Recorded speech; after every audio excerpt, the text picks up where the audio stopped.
The book of Job tells the story of a man named Job, a man of great wealth and piety in the land of Uz. Job was a righteous man, blameless and upright, who feared God and shunned evil. He was blessed with a large family and abundant possessions. Job's story is a timeless exploration of faith, suffering, and the mystery of God's ways. Job's story begins in prosperity, but it quickly descends into unimaginable suffering.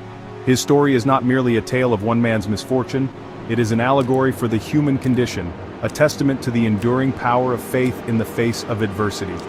Job's story forces us to confront uncomfortable questions about the nature of suffering and the seeming randomness of misfortune. Why do bad things happen to good people? Why does a loving God allow pain and suffering in the world? Job's journey, though set in a time and place far removed from our own, resonates with a universal truth. Life is unpredictable and suffering is an inevitable part of the human experience. The story of Job's suffering begins not on earth, but in the heavenly court. One day the sons of God came to present themselves before the Lord, and Satan was among them. The Lord asked Satan, "Have you considered my servant Job? There is no one on earth like him. He is blameless and upright, a man who fears God and shuns evil." Satan, the accuser, responded with a cynical challenge. "Does Job fear God for nothing?" he asked. "Have you not put a hedge around him and his household and everything he has? You have blessed the work of his hands, so that his flocks and herds are spread throughout the land. But stretch out your hand and strike all that he has, and he will surely curse you to your face." Satan implied that Job's piety was merely transactional, a product of his prosperity. He wagered that if Job were stripped of his blessings, his faith would crumble. This exchange between God and Satan sets the stage for the trials that will test Job's faith to its core. The wager in heaven raises profound questions about the nature of faith and the sovereignty of God. Is faith merely a response to blessings, or does it run deeper than circumstance? Does God test our faith, or is suffering a consequence of living in a fallen world?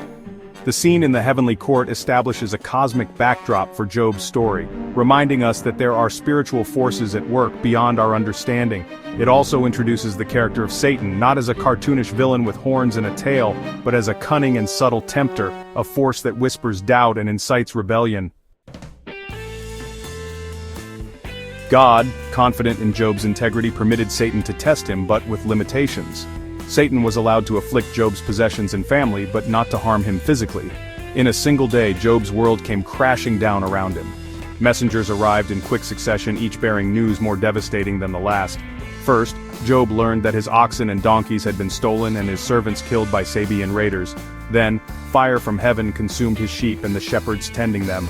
Next, a band of Chaldeans swept down and stole his camels, slaying his servants in the process. Finally, the worst blow of all, a great wind collapsed the house where his sons and daughters were feasting, killing them all. Job's response to this unimaginable loss was one of profound grief, but also of unwavering faith. He tore his robe, shaved his head in mourning, and fell to the ground in worship. "Naked I came from my mother's womb, and naked I will depart," Job declared. "The Lord gave and the Lord has taken away. May the name of the Lord be praised." Job's initial response to suffering reveals the depth of his faith.